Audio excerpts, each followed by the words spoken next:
அனைவருக்கும் வணக்கம். ரஷ்ய அதிபர் விளாடிமிர் புட்டின் அமெரிக்காவுடைய அதிபராக தேர்ந்தெடுக்கப்பட்டிருக்கிற டொனால்ட் ட்ரம்ப் இருக்கார் இல்லையா, அவருக்கு கடுமையான எச்சரிக்கை ஒன்றை விடுத்திருக்கிறார் நண்பர்களே.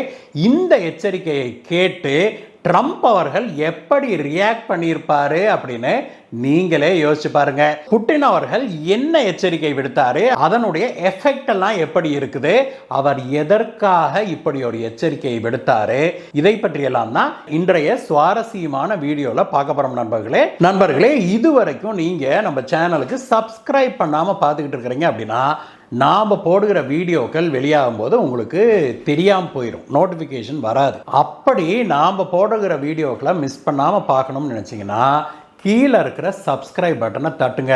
அந்த சப்ஸ்கிரைப் பட்டனை தட்டினோடனே பக்கத்தில் ஒரு பெல் மாதிரி ஒரு ஐக்கன் இருக்கும் பார்த்தீங்களா, அந்த பெல்லை தட்டினீங்கன்னா ஆல் அப்படிங்கிற ஆப்ஷன் வரும். அந்த ஆலை செலக்ட் பண்ணிங்கன்னா தான் நாம் போடுகிற வீடியோக்கள் பற்றிய தகவல்கள் உங்களுக்கு வந்து சேரும் நண்பர்களே. வாங்க நண்பர்களே, இன்றைய சுவாரஸ்யமான இந்த வீடியோவை பார்க்க போலாம்.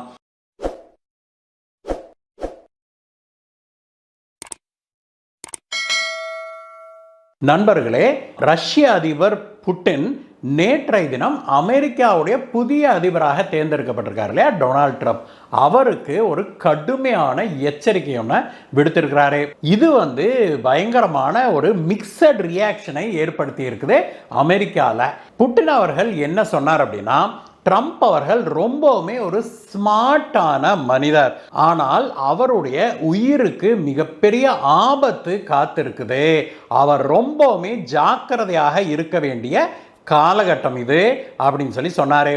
பத்திரிகையாளர்கள்ட்ட நேற்று பேசிய புட்டின் அதிபர்களிடம் புதியதாக அமெரிக்காவுடைய அதிபராக தேர்ந்தெடுக்கப்பட்டிருக்கிற இந்த ட்ரம்ப் அவர்களை பற்றி என்ன நினைக்கிறீங்க அப்படின்னு சொல்லி கேட்குறாங்க. அவருடைய ஒப்பீனியனை பற்றி கேட்கும்போது அவர் என்ன சொல்கிறாருன்னா, ட்ரம்ப் அவர்கள் ஏற்கனவே அதிபராக இருந்தவர் தான், நானும் ட்ரம்ப்பும் நல்ல நண்பர்கள் தான். ட்ரம்ப் அவர்களுடைய நடவடிக்கைகள் பைடனை விட வித்தியாசமாக இருக்கும், அதனால பைடன் ஏற்படுத்திய பல பிரச்சனைகளுக்கு அவர் தீர்வு காணுவாரு அப்படின்னு நான் எதிர்பார்க்கிறேன் அப்படின்னு சொல்லி சொன்னாரு.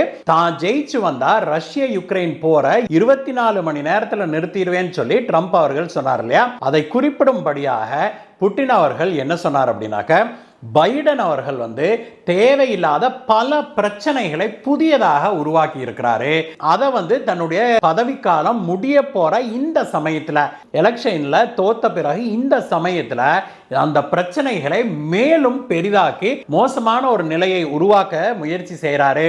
ட்ரம்ப் அவர்கள் அதிபராக பதவியேற்றுக் கொள்ளும் போது அவருக்கு நிறைய சிக்கல்கள் இருக்க வேணும் அப்படின்னு, அப்படிப்பட்ட சிக்கல்களை உருவாக்குவதில் ஜோ பைடன் குறியாக இருக்கிறாரு. இது ஒரு நல்ல விஷயம் அல்ல அப்படின்னு சொல்லி சொன்னாரு. புட்டின் அவர்கள் சொன்னதை நம்மளால ஏற்றுக்கொள்ள முடியவில்லை நண்பர்களே. ஏன் அப்படின்னா, இந்த ரஷ்ய யுக்ரைன் போர் உருவானதுக்கு முழு காரணம் யார் அப்படின்னா மேற்கத்திய நாடுகள், அமெரிக்கா தான். யுக்ரைனுடைய அதிபரான ஜெலன்ஸ்கியை தூண்டிவிட்டு அவரை வந்து நீங்க நேட்டோல வந்து சேருங்க, உங்களுக்கு பாதுகாப்பா இருக்கும் அப்படின்லாம் கிளப்பி விட்டு அந்த மனுஷன் இந்த யுக்ரைனை கொண்டு போய் நேட்டோல சேர்த்துவதற்காக அவர் நேட்டோல அப்ளிகேஷனை போட, அதற்கு பிறகுதான் அமெரிக்கா பயங்கர டென்ஷன் ஆச்சு. என்னங்க சார், ஒரு அமைப்பில் போய் சேர்றதுல பல நாடுகள் இருப்பாங்க, அந்த அமைப்பில் சேர்றதுல என்னங்க சார் பிரச்சனை, இதுக்கு எதுக்கு புட்டின் டென்ஷன் ஆனாரு அப்படின்னீங்கன்னா, அநேகமாக இந்த பதில் நம்ம சேனலில் ரெகுலராக பார்க்குறவங்க எல்லாத்துக்குமே தெரிஞ்சிருக்கும். ஏன்னா இது இந்த ரஷ்ய யுக்ரைன் போருடைய ஆரம்ப காலகட்டத்தில் என்ன பிரச்சனை அப்படின்னு நம்ம விலாவாரியாக பேசியிருக்கோம். நமக்கு புரியாதவர்களுக்கு சுருக்கமாக ஒரே வரியில் சொல்கிறேன். இப்போ நம்மளுடைய சார்க் அமைப்பு கேள்விப்பட்டிருப்பீங்க, ஆசியான் அமைப்பை கேள்விப்பட்டிருக்கிறீங்க, பிரிக்ஸ் அமைப்பை கேள்விப்பட்டிருக்கிறீங்க. இந்த மாதிரி அமைப்புகள் எல்லாமே பல நாடுகள் ஒன்றாக சேர்ந்து பலவிதமான பரிமாற்றங்களை செய்து கொள்வதற்கு தான். இப்போ முக்கியமாக நம்ம சொல்ல போனோம்னா இதில் வந்து பொருளாதார பரிமாற்றம், ஏற்றுமதி இறக்குமதிக்கு டாக்ஸை கட் பண்ணிக்கிறது, சில சலுகைகளை வழங்குறது, விசா ரிலாக்ஸேஷன் கொடுக்கறது, மக்கள் இந்த நாட்டில் இருந்து அந்த நாட்டுக்கு போகிறதுக்கு விசா ரிலாக்ஸேஷன் கொடுக்கறது, இந்த மாதிரியான விஷயங்களை தான் அதில் செய்வாங்க. ஐரோப்பிய யூனியனில் அந்த நாடுகள்லாம் இன்னும் ஒரு படி மேலே போய் அவங்க தனி பார்லிமெண்ட் வச்சிருக்கிறாங்க, தனி கரன்சி யூரோன்னு சொல்லி தனி கரன்சியை உருவாக்கி இருக்கிறாங்க. இருந்தாலும் கூட இந்த நேட்டோ மட்டும் இதுல இருந்து வித்தியாசப்பட்டு நிற்குது. என்னன்னா, இந்த நார்த் அட்லாண்டிக் ட்ரீட்டி ஆர்கனைசேஷன் அப்படின்னு சொல்லப்படுகிற இந்த நேட்டோ அமைப்பை சேர்ந்த நாடுகளில் ஒரே ஒரு ஷரத்து இருக்குது. அதில் எல்லாரும் கையெழுத்து போட்டிருக்கிறாங்க. அது என்னன்னா, இந்த நேட்டோ நாட்டில் ஏதாவது ஒரு நாட்டின் மீது பிற நாடு தாக்குதல் நடத்தினா, படையெடுத்து வந்தால் அது நேட்டோ நாடுகள் எல்லாவற்றையும் தாக்குவதற்கு சமம். அதனால உடனடியாக பிற நேட்டோ நாடுகள்லாம் தங்களுடைய படைகளை அந்த நாட்டுக்கு அனுப்பி அந்த நாட்டை காப்பாற்ற வேண்டும், காப்பாற்றுவோம் அப்படிங்கிறது தான் அந்த ஷரத்தை அதில் கையெழுத்து போட்டிருக்கிறாங்க. யோசிச்சு பாருங்க, இந்த கூட்டமைப்பு வந்து 2ஆம் உலக போருக்கு பிறகு நடைமுறைக்கு வந்தது நண்பர்களே. பிற நாடுகள்லாம் ஆலிஸ்ன்னு சொன்னாங்க அந்த காலகட்டத்தில். மேற்கத்திய நாடுகள், அமெரிக்கா எல்லாம் வந்து அன்றைய எதிரிகளான ரஷ்யா, முக்கியமாக ரஷ்யாவுக்கு எதிராக தான் இந்த கூட்டமைப்பை வந்தது. ரஷ்யா, சீனா, ஜப்பான். அன்றைக்கு ஜப்பான் ஒரு பெரிய ஃபோர்ஸ், பெரிய இராணுவ பலம் கொண்ட நாடு. இந்த சைடு ஜப்பானை ஒட்டிய இந்த ஆசிய பகுதிகள் முழுவதையும் ஜப்பான் தான் பிடிச்சு வச்சிருந்தது அந்த 2ஆம் உலக போறப்போ. அதனால தான் ஜப்பான் மேலே, ஹிரோஷிமால, நாகசாக்கியில் அணுகுண்டை போட்டது அமெரிக்கா. போரும் முடிவுக்கு வந்தது. இப்படி இந்த நேட்டோ அமைப்புகளின் மீது ரஷ்யாவோ சீனாவோ படையெடுத்தால் உடனடியாக ஒரு நாடு அஃபெக்ட் ஆனால் எல்லா நாடும் படையோட வந்துடும். இந்த மாதிரியான ஒரு அமைப்பில் யுக்ரைன் போய் சேர்ந்துன்னு வைங்களேன். யுக்ரைன் வந்து ரஷ்யாவிலேருந்து பிரிந்து வந்த ஒரு நாடு, ரஷ்யாவுடைய எல்லையை பகிர்ந்து கொள்ளுகிற ஒரு நாடு.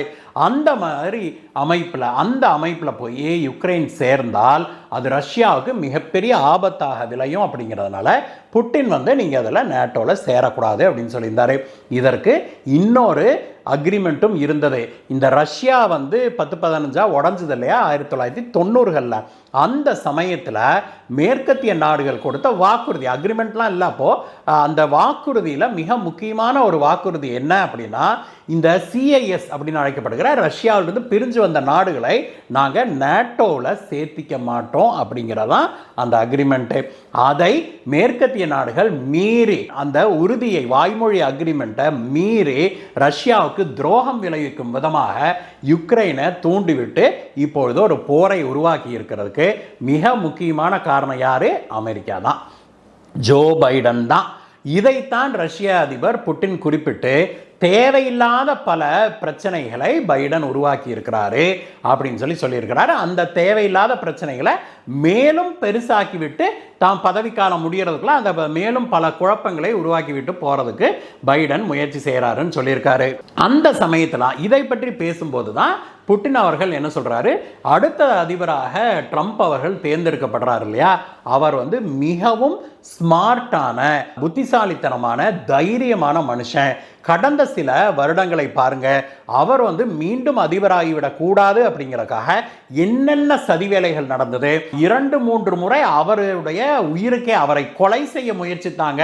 ஒரு முறை காதுல குண்டு அடிபட்டு அவர் தப்பிச்சார் இல்லையா, அதையெல்லாம் குறிப்பிட்டு புட்டின் சொல்றாரு. அத்தனைக்கு பிறகும் கூட அவர் எலெக்ஷன்ல நின்று ஜெயிச்சிருக்கிறார்னா எவ்வளவு தைரியம் இருக்க வேணும். அது மட்டும் இல்ல, மேற்கத்திய நாடுகளுடைய ஊடகங்கள் எல்லாம் ட்ரம்ப் அவர்களுடைய குடும்பத்தையே விமர்சனம் பண்ணி கேவலப்படுத்தி எழுதுறாங்க. இதையெல்லாம் அவர்கள் நிறுத்தி கொள்ள வேணும் அப்படின்னு சொன்னவர் மேலும் என்ன சொன்னார்னா, ட்ரம்ப் அவர்கள் மீது கடந்த சில ஆண்டுகளாக எத்தனை வழக்குகளை போட்டு அவரை முடக்க பார்த்தாங்க. அதெல்லாம் முடியலைன்னா நேரடியாக அசாசினேஷன் அட்டம்ப்டே நடந்தது. ஆனால் இதையெல்லாம் மீறி மிக தைரியமான மனுஷனாக இருக்கிற இந்த ட்ரம்ப் இன்றைக்கு அதிபராக இருக்கிறார் அமெரிக்காவுக்கு.